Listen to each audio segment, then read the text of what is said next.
कौन सी एक अग्रीमेंट का भी हवाला दे दिया कि साहब ये करना बहुत बढ़िया है और सभी ये जायज है एज पर इंटरनेशनल लॉ। वो गलत बात है। मुझे लगता है अब्दुल बासित साहब ने गलत बात करी, सही बात नहीं करी।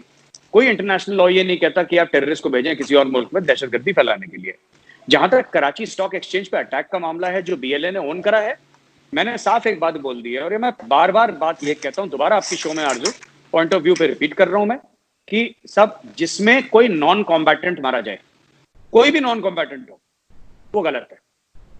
You have no right to kill a woman, a child और अ नॉन कॉम्बैटेंट। वो जवान हो, बुजुर्ग हो, आपने उसको मारा, गलत है। चाहे वो कश्मीर में मरे, चाहे वो बलूचिस्तान में मरे, चाहे वो कराची में मरे, चाहे इंग्लैंड में, कहीं पे भी मरे, नॉन कॉम्बैटेंट को हाथ मत लगाइए। ये गलत बात है, ये मैं कभी सपोर्ट नहीं करूंगा। बलोच अगर लड़ रहे हैं, आप जरूर लड़ें। जहां पे आपने नॉन कॉम्बैटेंट को हाथ लगाया, then all bets are off. Then I as a former army officer will not support. और ये मैंने जो मेरा वीडियो पहले वायरल हुआ था ना, जिसमें बोला था कि साहब आप, मैंने उसमें बोला था ट्रेनिंग करो, मैंने उस वीडियो में भी बोला था if you see somebody with his family, उसमें आपने देखा होगा, if you see somebody with your family don't touch him. परिवार के साथ कोई हो, खानदान के साथ हो, औरत बच्चे, कभी आप टच ना करें। बाकी हमारे अपने इंटरेस्ट्स हैं। बलूचिस्तान को हम, जैसे आप कश्मीर चाहते हैं कि कश्मीर बनेगा पाकिस्तान, आपका एक नारा है, पाकिस्तान में बड़ा फेमस नारा है कश्मीर बनेगा पाकिस्तान। हम लोगों का ये नारा है कि बलूचिस्तान बनेगा आजाद। हम ये नहीं चाहते कि बलूचिस्तान भारत का हिस्सा बने, बिल्कुल भी नहीं। बलूचिस्तान एक आजाद मुल्क बने, ये हम चाहते हैं। आप लोग चाहते हैं कश्मीर बनेगा पाकिस्तान, ये बस आपका मौजू और हमारा मौजू, इसकी लड़ाई है। बिल्कुल ठीक मेजर साहब, यहाँ पे मैं आपको रोकूंगी और मैं बिल्कुल जवाब में लूंगी ब्रिगेडियर साहब से। जी ब्रिगेडियर साहब, आप क्या जवाब देंगे मेजर साहब? देखिए, बात ये है कि कश्मीर के बारे में तो 1948 ऑनवर्ड ये डिस्प्यूटेड एरिया है। इट्स आई एम श्योर कि मेरे गौरवार और इंडिया में जवाहरलाल नेहरू खुद गए थे यूनाइटेड नेशंस में, वहाँ जाके कहा और एक्सेप्ट किया यूनाइटेड नेशन रेजोल्यूशंस के वहाँ पे प्लेबिसाइट होना चाहिए। कश्मीरी अपनी मर्जी से फैसला करें कि वो पाकिस्तान के साथ रहना चाहते हैं या इंडिया के साथ रहना चाहते हैं। इसके बाद से ये हमेशा से मसाइल चलते आ रहे हैं। ओके, दैन शिमला एग्रीमेंट हुआ। शिमला एग्रीमेंट में भी ये डिसाइड हुआ कि फिर डिसाइड हो ये बायलैटरल इशू है, हम दोनों मिलके इस का मसला हल करेंगे। ओके, वो भी बात चल रही। अब इशू ये आ गया कि जब 5 अगस्त 2019 को जाके ऑटोमेटिकली एक यूनिलेटरली आपने 370 रिवोक कर दिया, आपने उसके बाद 35A कर लिया और वहाँ पर यूनियन फ्लैग लगा दिया। Now that is highly objectionable. मैं तो हैरान हूँ कि यूनाइटेड नेशन ने खुद इस पर क्यों नहीं किया। इतने चार्टर्ड हैं, इतने ज़्यादा उस पर बातें हुई हैं और फिर 2 मुल्कों के हैं, तो बेहतर है कि इसको बैठ के मिसाइल कॉल करें, बजाय आज के आप यूनिलेटरली कर लें। ये तो एक डिस्प्यूटेड इशू हो गया। अब मैं बात करता हूँ बलूचिस्तान की। Balochistan is an integral recognised worldwide, ये पाकिस्तान का एक बहुत अहम सूबा है, जो कि हमारा हक है कि हम उसमें कितने डेवलपमेंट कर रहे हैं, क्या कुछ कर रहे हैं। हमें पता है कि पाकिस्तान वहाँ पर क्या कुछ कर रहा हो, बलोच भाई हों, हमारे पश्तून भाई हों या सिंधी भाई हों या पंजाबी हों, we are all made in Pakistan. So उसके ऊपर तो कोई इशू किसी का हक नहीं है। आपको कोई इंडिया का एक स्टिल फील के दे नो क्वेश्चन कि आप बलूचिस्तान में प्रॉब्लम क्रिएट करें, क्योंकि पाकिस्तान देखें ISI और रॉ have been engaged in against each other. जब एक तरफ से पत्थर आएगा तो दूसरी तरफ पत्थर जरूर जाएगा। वी मस्ट एग्री, कोई भी होगा। ये एक रॉ ने भी किया तो ISI ने भी किया, जरूर किया और करना चाहिए दोनों को। अगर एक करता है दूसरी का तो that mean they are weak. एक तो ये इशू हो गया, इसको तो कोई डाउट नहीं होना चाहिए। लेकिन अब मैं आपको बताऊं 1 2 3 4 5 ये कुछ अर्से से Pakistan is not doing anything in Kashmir. The reason is कि इस वक्त देखें आप लोगों ने वहाँ पर जिस तरीके से वहाँ उनके जुल्म कर रहे हैं, वो अब कश्मीरी नौजवान बुरहान वानी की एक्चुअली 2016 के बाद से ज़्यादा कश्मीर में स्ट्रगल शुरू हो गई। बुरहान वानी की शहादत के बाद वहाँ पर उसने एक नई शमा जलाई है आज़ादी के लिए। वो जवान बच्चे हैं, अट्रॉसिटी जब होंगी, जब जुल्म होगा तो वो वहाँ के बच्चे जो हैं वो खड़े हो जाएंगे। अब दैट इज़ अ टाइम कि अब वहाँ पर ये प्रॉब्लम हो रही है। आपके सामने भी फिर एक यासीन निकू को मारा गया, फिर उसके बाद इस तरह की चीज़ें आ रही हैं। जब 1 साल में आप पूरे 80 से 90 लाख कश्मीरियों को लॉकडाउन में ले जाएंगे और वहाँ पर आप उनके बेचारों के कारोबार तबाह कर दिए, वहाँ पर आपने पूरे ऑर्चर्ड जो हैं उनके, वो ज़मीन से दरख्तों को काट दिया आरे से। मैंने खुद वीडियो देखी, इंडियन आर्मी के लोग कर रहे हैं वहाँ पर, या फॉरेस्ट लोग हैं खाकी यूनिफॉर्म में, मैंने उनको देखा है। फिर उसके बाद वहाँ पर जो अभी आपने हर चीज़ उनको दुनिया से कट ऑफ करके रख दिया। आप बताइए कि क्या इस तरीके से वहाँ किया जाता है? फिर यूनाइटेड नेशन के चार्ट जो बासत ने बात की है डिप्लोमेट ने, यूनाइटेड नेशन के जेनेवा के चार्टर में, कि अगर आप किसी मुल्क पे कब्जा कर लेते हैं तो उस वहाँ के अवाम का राइट है कि आप स्ट्रगल करना है अपनी आज़ादी के लिए। आप देखें ना, आप बांग्लादेश में किस चार्टर्ड के तहत गए थे? आपने अपनी फौज वहाँ भेजी, वहाँ मुक्ति बानी को सपोर्ट किया, पूरी आपने फौज के डिवीजन्स कहीं भेज दिए जनमानक शाह के वक्त में, तो वो भी तो आपने किया। पाकिस्तान तो कुछ नहीं कर रहा। ना हम अभी कश्मीर में हमने जाके अभी ना कि हमने कोई हम स्ट्रगल को हेल्प किया, ना मटेरियल सपोर्ट कर रहे हैं, सिर्फ और सिर्फ हम उनकी डिप्लोमेटिक और जो भी सपोर्ट होती है वो हम कर रहे हैं। बिल्कुल जी। ब्रिगेडियर साहब, क्या रोकना चाहूंगी मैं आपको जी। जी, यहाँ से वैभव जी आपकी तरफ चलेंगे। अच्छा, इनका एक ये है, वैभव जी का मैं कहूंगी कि बड़े ही nice person, very nice human being, लेकिन जब हम इनका चैनल देखते हैं या हम इनकी ट्वीट्स देखते हैं तो वो हमेशा अजीब अजीब सी, और खासतौर पे पाकिस्तान के बड़े खिलाफ होती। चीमा साहब आपसे काफी नाराज हैं, वैसे मैं यहीं पे बता दूं, चीमा साहब बहुत गुस्से हैं वैभव जी से। तो आप क्या कहेंगे इस बारे में कि क्यों आपका चैनल जो है वो इस तरह की वीडियोस लगाता है? इसमें मेजर साहब भी होते हैं और आप लोग बलूचिस्तान पे मुसलसल बात करते हैं और इसी तरह से आपकी ट्वीट्स भी होती हैं। देखिए, मुझसे तो आसिफ गफूर साहब बहुत नाराज थे, तो अब आसिफ गफूर ने नाराज होकर क्या कर लिया था, चीमा साहब नाराज होकर क्या कर लेंगे? तो पहली चीज तो वो। दूसरी चीज ये है कि देखिए, ब्रिगेडियर साहब ने कुछ बातें कही, जैसे उन्होंने कहा कश्मीर का बताया कि ये ग्लोबली रिकॉग्नाइज्ड मसला है। तो देखिए, बात यह है कि जब हम यूनाइटेड नेशंस की बात करते हैं तो United Nations is the Toothless tiger. ऐसा एक मसला बताएं जो यूनाइटेड नेशन में दुनिया में कभी सुलझाया हो, कोई एक डिस्प्यूट दो पावर्स के बीच में। रशिया ने क्रीमिया को अनेक्स कर लिया, यूनाइटेड नेशंस ने क्या कर लिया? ब्रिगेडियर साहब बता रहे थे कि दूसरे मुल्क, आजाद मुल्क के ऊपर हमला करना और ये सब करना वो करना, उसने तो एनेक्स कर लिया, पूरा पूरा मुल्क को गसब कर गया। वो यूनाइटेड नेशंस कुछ कर पाया? कुछ नहीं कर पाया। इस तरह के दुनिया भर के मसले मसाइल हैं। United Nations has never been effective in any manner. दूसरी चीज है, इन्होंने बताया कि अब मुझे थोड़ी हंसी भी आई कि उन्होंने कहा कि बुरहान वानी ने शम्मा जला दी है और वो ऐसी शम्मा है। देखिए सर, मुझे नहीं पता, आपको शायद इसके बारे में पता हो नहीं पता हो, बुरहान वानी मारा गया था जब, तो उसने वो मारा इसलिए गया बिकॉज उसकी 5 गर्लफ्रेंड्स थी और वो एक गर्लफ्रेंड ने टिप ऑफ कर दिया आर्मी को कि वो दूसरी गर्लफ्रेंड से मिलने जा रहे हैं। उसको मालूम चला, वो जेलसी के मामले में उसको इन्फॉर्मेशन मिली, वो मार दिया गया।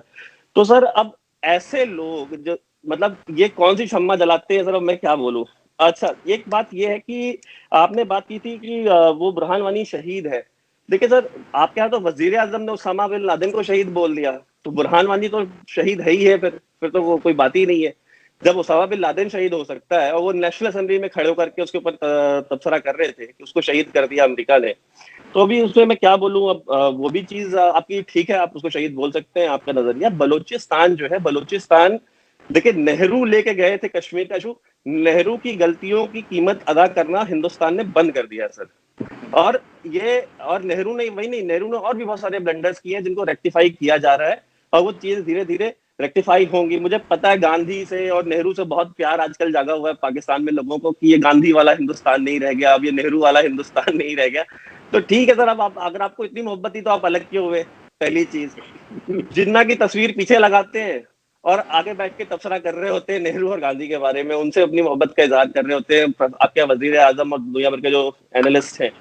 तो बलोचिस्तान का जो इशू है वो नेहरू नहीं लेके गए, तो ये कोई इसका मतलब ये नहीं कि हम उसकी बात नहीं करेंगे। बलोचिस्तान का जो मसला है वो, कश्मीर में तो आर्म्ड इंसर्जेंसी 1989 में शुरू हुई, बलोचिस्तान में तो आर्म्ड जो फ्रीडम मूवमेंट है वो 1948 से चल रही है। जो खान ऑफ कलात के जो भाई थे, he was the first person to take the path to the mountains। सबसे पहले वो माउंटेन्स पे चढ़े थे 1948 में और उन्होंने आर्म्ड मिलिटेंसी शुरू करी बलूचिस्तान में। तो आप जब कंपैरिजन करते हैं, और आपने कहा कि हम तो उनको मटेरियल सपोर्ट नहीं करते, हम ये नहीं करते, हम वो नहीं करते। सर देखिए, मुशर्रफ साहब ने किताब लिखी है, आपके यहाँ बहुत सारे जनरल्स ने किताबें लिखी है, और आपके यहाँ जो अभी हैं कुछ लोग, ये रिटायर हो जाएंगे तो ये भी लिखेंगे कि उन्होंने कैसे पीओके में कैंप्स बनाए, वो कैसे लोगों को लेके आए, फिर कैसे जेकेएलएफ को इसलिए जेकेएलएफ बोला गया ताकि उसका कोई रिलीजियस कॉनोटेशन ना निकले, क्योंकि it should sound like you know western freedom movement. तो जम्मू कश्मीर लिबरेशन फ्रंट नाम दिया गया, कोई इस्लामिक नाम नहीं दिया गया। फिर बाद में इस्लामिक नाम की तंजीमें बनाई गई पाकिस्तान के अंदर, जो कि वहां पे हमेशा एक्टिव रही हैं। तो सर आप डिनाई कर दें, मैं डिनाई कर दूं, मुझे नहीं पता रॉ बलूचिस्तान में क्या करती है क्या नहीं करती है। मेरे हिसाब से तो सर कुछ भी नहीं कर रही है, उसको बहुत कुछ करना चाहिए। मैं तो यहाँ पे जब भी लोगों से मिलता हूँ तो मैं तो हमेशा कंप्लेन करता हूँ कि रॉ कुछ कर ही नहीं रही, ठीक है। तो और हमारे यहाँ बहुत सारे जितने डिफेंस एनालिस्ट आपको दिल्ली में मिलेंगे या थिंक टैंक्स में, वो सारे हमेशा कंप्लेन करते हुए मिलेंगे कि यार हमने बलूचिस्तान का, पश्तूनों का, महाजिरों का हमने इशू कभी नहीं उठाया। इनके जो मसले मसाइल हैं, इनकी जो एक्स्ट्रा जुडिशियल किलिंग्स होती हैं, और आपके यहाँ पे जो सहाफी उनकी बात करता है, ये हामिद मीर टाइप, उनको सीतापुर का चॉकलेट खिला दिया जाता है 2 मिनट में। तो ये सर ये सारी चीजें हैं जिसके ऊपर हम बात कर सकते हैं। सही, बिल्कुल। जी ब्रिगेडियर साहब, आप क्या जवाब देंगे वैभव सिंह जी को? देखिए, बात ये है कि अगर आपके प्राइम मिनिस्टर उस वक्त जो नेहरू गए थे वहाँ पर यूनाइटेड नेशन में, तो अगर आपको उन पर एतराज़ है, देन आप एक डिस्प्यूट तो रिकग्नाइज है ना, इसको तो हम नहीं कह सकते रिकग्नाइज नहीं है। तो why don't you sit with Pakistan and try to resolve it. They will when you sit, और जितनी भी लड़ाई होगी आपकी, अल्टीमेटली चाहे सेकेंड वर्ल्ड वॉर है, फर्स्ट वर्ल्ड वॉर है, कोई वॉर ले लें, then you have to sit across the table and resolve the issue. And particularly Pakistan India के केस में कि आर बाउंड्रीज आर परमानेंट, जो नेबर्स परमानेंट होते हैं, बाउंड्री परमानेंट होती हैं, you should learn to live peacefully, it is both of us, ठीक है। प्रॉब्लम ये है कि जब एक क्रॉप क्लियर करेगा तो दूसरा करता है, इसलिए एक पहले फिदा और फिर कॉन्फिडेंस बिल्डिंग मेजर्स करें। देयर 101 अदर इश्यूज, आप वो भी नहीं बात करना चाहते। मैं तो ये कहता हूँ, now is high time, we are both are nuclear countries. हमारे अवाम चाहते हैं इकोनॉमिक प्रॉस्पेरिटी, इकोनॉमिक तरक्की, सोशल वेलफेयर भी चाहिए। तो आप बैठें टेबल। पाकिस्तान में अभी आपके सामने जब 27 फरवरी हुआ, इतना इंसिडेंट हुआ, बिल्कुल 2 जहाज गिरे, but I don't want to get controversy. अभी लंदन को हमने सिर्फ, ट्रस्ट मी, हमारे प्राइम मिनिस्टर ने इसलिए छोड़ा to have a goodwill, to send a message of peace. उसका भी इतना बातें की हैं यहाँ पर, इसी को जस्ट एक पॉइंट लेके we could have sat together. दुनिया नहीं चाहती, there are countries, there are foreign countries, there are foreign forces who do not want Pakistan and India to stick together, and they should resolve their all disputes. नहीं चाहते हैं लोग। somebody using proxy India को इसी तरह चाहे पाकिस्तान की अपनी प्रॉब्लम है।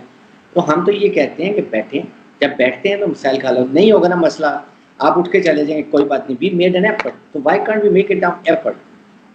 बलूचिस्तान की बात ये है कि बलूचिस्तान में देखें, पाकिस्तान की फौज पाकिस्तान के चारों सूबों में है, पंजाब में भी है, फ्रंटियर में भी है, सिंध में भी है, बलूचिस्तान में हर जगह हमारे हेडक्वार्टर्स हैं, वहाँ बैठे हुए लोग। ये सप्रेशन नहीं है, it is matter of 1 or 2% लोग। और वो भी आई नो कि अभी आप देखें ना, आपको गुलबशन Yadav is a clear example. एक सर्विंग नेवल कमांडर आपके रॉ उनको पाकिस्तान भेजें और वो कन्फेस करें, इस पर तो कोई डिनाइल फैक्ट नहीं ना, डिनाई की बात। आई फील कि इस तरह की बातें हमें अब तरक करके we are let's resolve our issue. अपने अवाम की तरफ देखें, इकोनॉमिक क्राइसिस हैं, पाकिस्तान के ज़्यादा इकोनॉमिक क्राइसिस हैं, and we are doing our best. CPEC भी हम यही कोशिश कर रहे हैं कि सीपैक को बना के पाकिस्तान इकोनॉमिक तरक्की करे, अपने लोगों के लिए काम करें और दुनिया आगे मूव करें। ये इससे हमें कोई हासिल नहीं हो रहा। यही मैं हमेशा ये बात करता हूँ। इसी तरह कश्मीर की बात है कि आप कश्मीर को डिस्कस तो करें। ये को हमने डिस्कस किया कि हाँ जी है डिस्प्यूट, ये भी हमें पता है कि शिमला का एग्रीमेंट भी ये बायलैटरल इशू है, तो why not to sit down.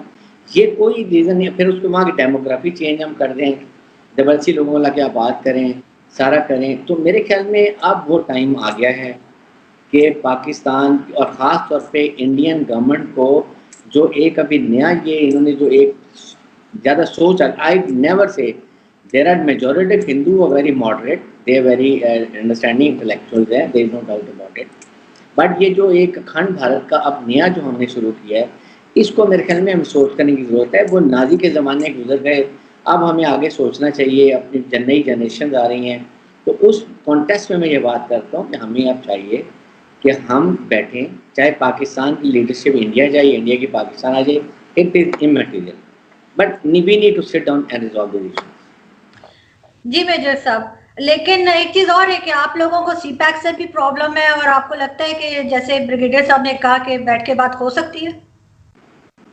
2-3 बातें हैं, मैं सीपैक पे आऊंगा। सबसे पहले मैं बात बता दूं, जो कुलभूषण जाधव की बात करी थी ब्रिगेडियर साहब ने। देखिए, अगर वो सर्विंग नेवल ऑफिसर होता और वो रॉ में होता, विद इन 24 आवर्स हमारी जो लेट फॉरेन मिनिस्टर है सुषमा स्वराज जी, वो कभी ये नहीं कहते कि हमारा बंदा है। इंटेलिजेंस एजेंसीज हर समय अपने ऑपरेटिव्स को डिनाई करती हैं। पहली चीज, मैं उस बात पर नहीं जाऊंगा कि किस तरीके से उनको किडनैप करा फिर आईएसआई को बेचा, मैं उस चीज में नहीं जाऊंगा। लेकिन पाकिस्तान में मुझे लगता है बहुत ज्यादा इसको क्रेडेंस दिया गया है, बहुत ज्यादा क्रेडिबिलिटी दी गई है कि देखिए उसका इकबालिया बयान है, he was sentenced to death by a military court. इकबालिया बयान की कोई वैल्यू नहीं होती दुनिया के किसी कोर्ट में, भारत का सुप्रीम कोर्ट तक इकबालिया बयान को कबूल नहीं करता है unless it is made in front of a magistrate और made in front of a जज। आप किसी का भी, आप देखिए मैं किसी बंदे को लूं, ठीक है, आप मुझे अगर टॉर्चर करेंगे 2-3 दिन, तो 2-3 दिन के बाद मैं अपना नाम वैभव सिंह बता दूंगा अगर आप चाहेंगे तो, वो हो सकता है। तो आप मुझे अगर इतना मारे, इतनी तशद्दुद करें तो मैं कुछ भी कबूल कर लूंगा। अपना दर्द रोकने के लिए इंसान झूठ बोल देता है, ठीक है। तीसरी बात मैं आपको बताता हूं कि वर्ल्ड की कोर्ट्स में आरजू जी ये सब प्रूफ नहीं चलते जो पाकिस्तानी कह रहे हैं ना, उसने कबूल कर लिया, पासपोर्ट मिला। कोई भी अगर आप लॉयर को आप इंटरनेशनल कोर्ट ऑफ जस्टिस में या कहीं पर भी ले जाएं अमेरिका के, 2 मिनट में वो खारिज कर देगा, केस इसमें दम नहीं है। अच्छा, दूसरी चीज है कि 1994 में इंडियन पार्लियामेंट ने एक रेजोल्यूशन पास करा था कि the entire state of Jammu and Kashmir belongs to India which includes PoK and Gilgit Baltistan.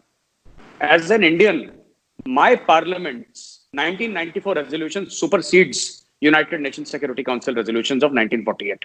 Number 1, India बिल्कुल इस चीज को मानने को तैयारी नहीं है।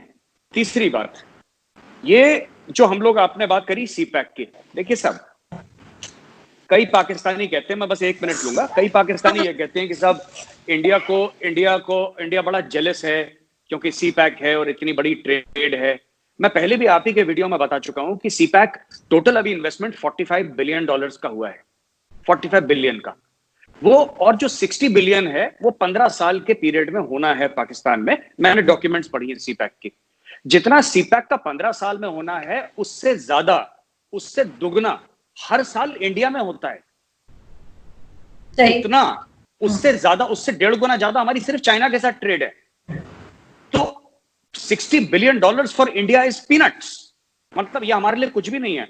जो हमने अभी इकोनॉमिक पैकेज दिया अपने लोगों को, दैट वाज $300 बिलियन। तो कोई भी, मैं पाकिस्तानी भाई बहन जो भी हमारे सुन रहे हैं, दोस्त हमारे सुन रहे हैं, किसी को भी लगे कि $60 बिलियन बहुत बड़ा नहीं है। $60 बिलियन हर साल, करीब $70 बिलियन हर साल चाइना को हमसे बेनिफिट होता है ट्रेड में। अच्छा, दूसरी चीज ये है कि मैं अक्सर ये बात पूछता हूं, मैं चाहता हूं ब्रिगेडियर साहब इस बात का जवाब दें।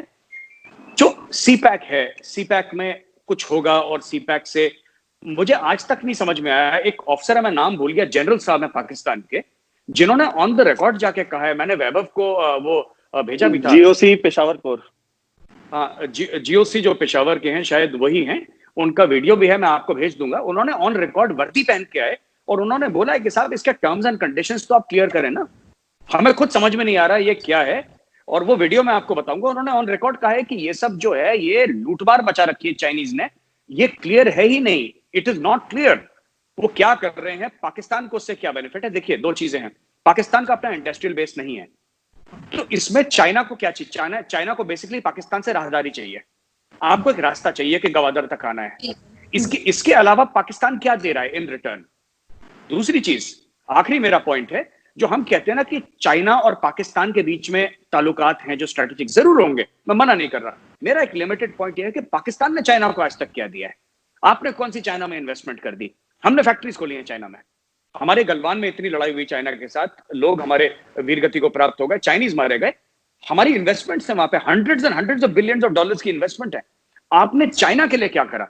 सिर्फ ये कह के कि हमारा जियोपॉलिटिकल इंपॉर्टेंस है पाकिस्तान का, जो कोई डिनाई नहीं करता। As an Indian I cannot deny that it is one of the most geostrategically important countries on earth, Pakistan. ये सच्ची बात है, ये सच्ची बात है। लेकिन इसके अलावा कौन सा आपने कार बना दी, कौन सा आपने कंप्यूटर बना दिया, कौन सी आपने सॉफ्टवेयर बना दी जो चाइना को चाहिए? ये सिर्फ खेल राहदारी का है। तो मैं ये कहना चाहता हूं। जी ब्रिगेडियर साहब, देखिए बात यह है कि we should be very clear, China definitely want a very important corridor. China को वहां से अगर वो समुद्र के रास्ते आता है, it takes 41 days to reach to China. वो पहले आता है अरेबियन सी में, फिर इंडियन ओशन में, फिर मलाक्का स्टेट में, फिर साउथ चाइना सी में, and then they go to China. उनको बहुत ही अनसेफ रूट है। वहाँ ऑस्ट्रेलिया भी है, फिलीपीन भी है, चाइना। अब उन्होंने ज़ाहिर है अमेरिकन और इंडियन की आपस में फ्रेंडशिप है, उनको भी वहाँ यूज़ कर रहे हैं। 3 पहली बेड़े वहाँ पर आए हुए हैं। So they have a very insecure route and economically भी दूर पड़ता है। काशगर से लेके Gwadar port it takes 7 days to reach, और वो सेफ रास्ता रोड कोई और मुल्क नहीं है, पाकिस्तान के थ्रू आ जाता है। तो next thing they want, Pakistan की इंटरेस्ट ये है कि पाकिस्तान को इकोनॉमिकली बड़ी बेनिफिट होता है। जब यहाँ से 50% मिडिल ईस्टर्न ऑयल जाएगा चाइना में, तो सारी रॉयल्टी पाकिस्तान को मिलेगी। पाकिस्तान में इकोनॉमिक जोन बन रहे हैं, पाकिस्तान में जनरेशन ऑफ इलेक्ट्रिसिटी होगी, पाकिस्तान में हमारे टेक्निकल इंजीनियर्स को जॉब मिलेंगी, पाकिस्तान में जॉब अपॉर्चुनिटी लोगों को मिलेगी। वो एक बात है। फिर पाकिस्तान चाइना की स्ट्रेटेजिक रिलेशन शुरू से है, आज से नहीं है। एज ज़ाहिर है कि we also needed a good friend, time tested friend to stand with us at the time of crisis, चाहे वो इंडिया के साथ हो, किसी और के साथ, and they always stand with अस। एक ये है, उन्होंने हमारे पास जे थंडर का बहुत बड़ा प्लांट लगा के दिए, जो पाकिस्तान इंडिजिनस ये प्रोड्यूस करते हैं, कर जो कि इंडिया भी कहीं भी मेरे ख्याल में नहीं कर रहा। They must be trying it, I am sure कि जब करते हैं that is a different thing. एक तो ये रीज़न है। सेकंड देखें, ये इसलिए पाकिस्तान को गिव एंड टेक की बात नहीं है। ये जब मुल्कों की एक फ्रेंडशिप होती है और नेशनल इंटरेस्ट है कि हम we need a country which from give us best supply weapons, of course we pay for that. Likewise China के साथ हमारी इसी रिलेशनशिप है, उसने हर दफ़ा पाकिस्तान की मदद भी की है।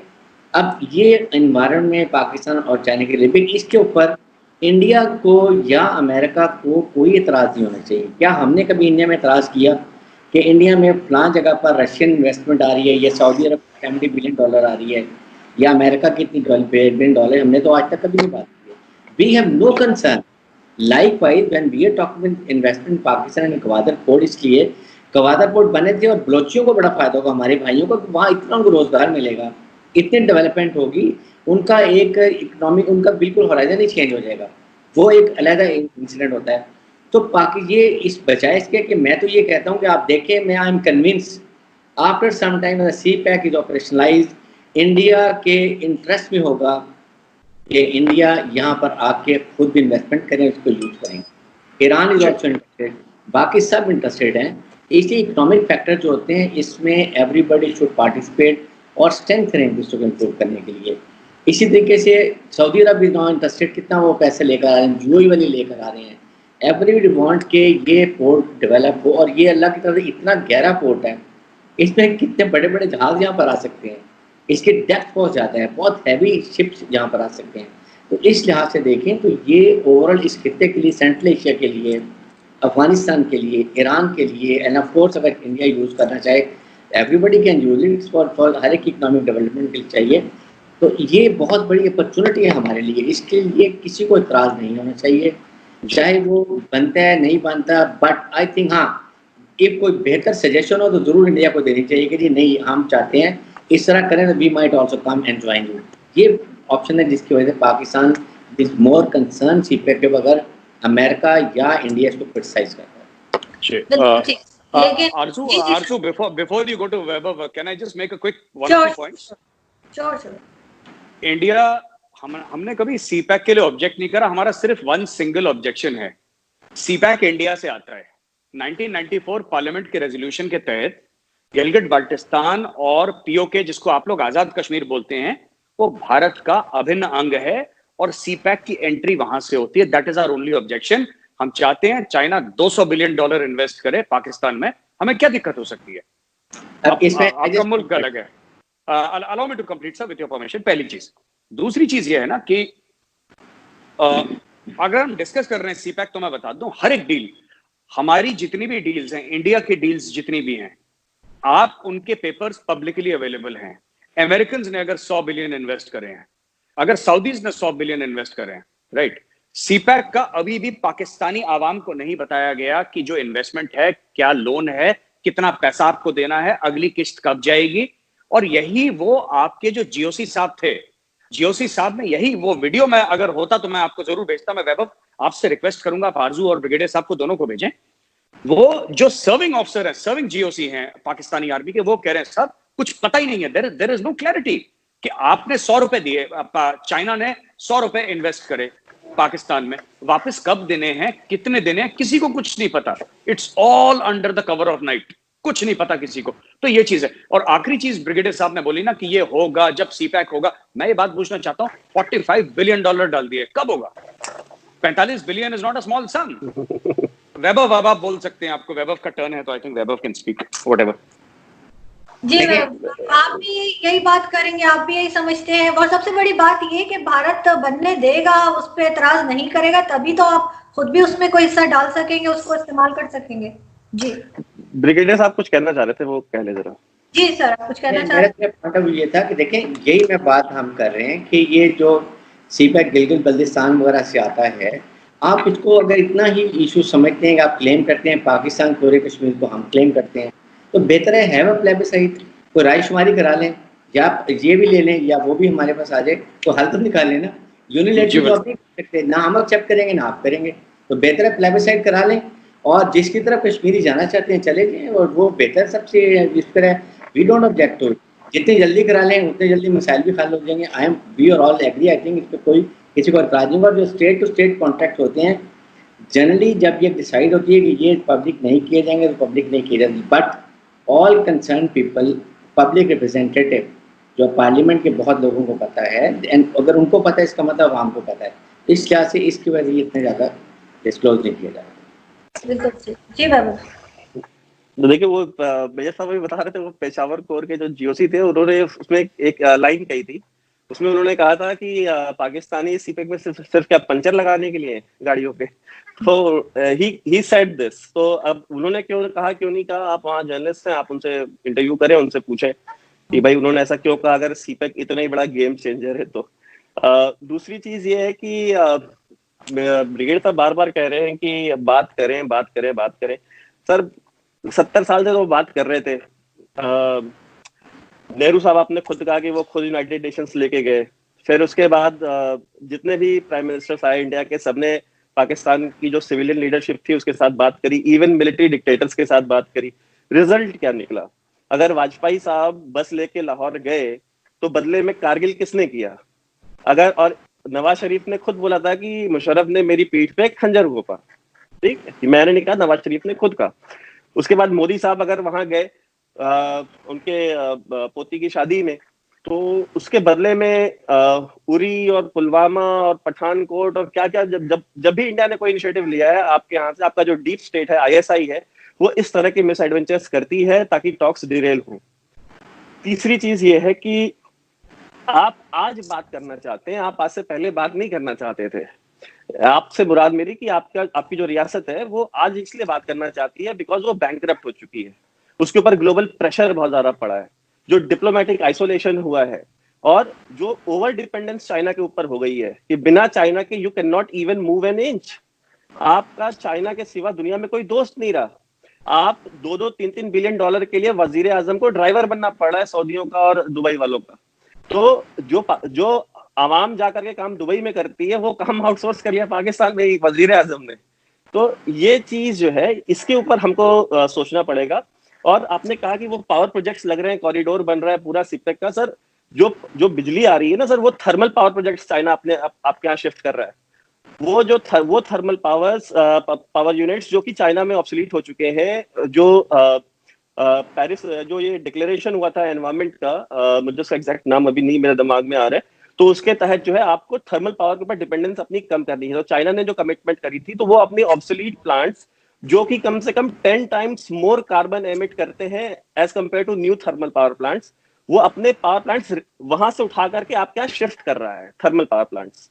पहली चीज आपने कहा JF-17 थंडर जो है आपने बनाया सर, बहुत अच्छा है, आपने JF-17 थंडर बनाया। उसमें सर आपने इंजन चाइनीज नहीं लगाया, इंजन आपने रशिया से लिया है, ठीक है। JF-17 थंडर का जो इंजन है दैट इज रशियन, और इंडिया ने कभी प्रोटेस्ट नहीं किया रशिया के साथ कि भाई आप उनको इंजन क्यों दे रहे हैं। तो आप ये जो कहते हैं कि इंडिया हमेशा प्रोटेस्ट करता है, अपोज करता है, हम तो नहीं करते, तो सर आपने तो स्ट्रैटेजिक आपने उनसे इंजन लिया अपने JF-17 के लिए, हमने उसके ऊपर ऑब्जेक्ट नहीं किया। JF-17 थंडर जो है वो इतना ग्रेट फाइटर जेट है कि चाइना खुद नहीं इस्तेमाल करता उसको, ठीक है सर। तो ये तो JF-17 थंडर की कहानी है। फिर आपने एक बात की थी कि आप भी यहाँ पे आकर के सीपेक में इन्वेस्ट करें, बात करें। सर देखिए, हम पिछले 25-30 साल से हम लोग डिमांड कर रहे थे आपसे कि आप हमको रूट दें सेंट्रल एशिया जाने के लिए, ठीक है। हम अफगानिस्तान ने कितनी बार बोला, अफगानिस्तान के फॉर्मर प्रेसिडेंट्स, डिप्लोमैट्स और उनके नेशनल सिक्योरिटी एडवाइजर्स सारे के सारे दे आर ऑन रिकॉर्ड ये कंप्लेन करते हैं कि चाइना कभी, ये पाकिस्तान कभी भी अलाउ नहीं करता इंडिया से ट्रेड जो है अफगानिस्तान के अंदर, और उसकी वजह से हमको चाबहार में जाकर के हमको इन्वेस्टमेंट करनी पड़ी।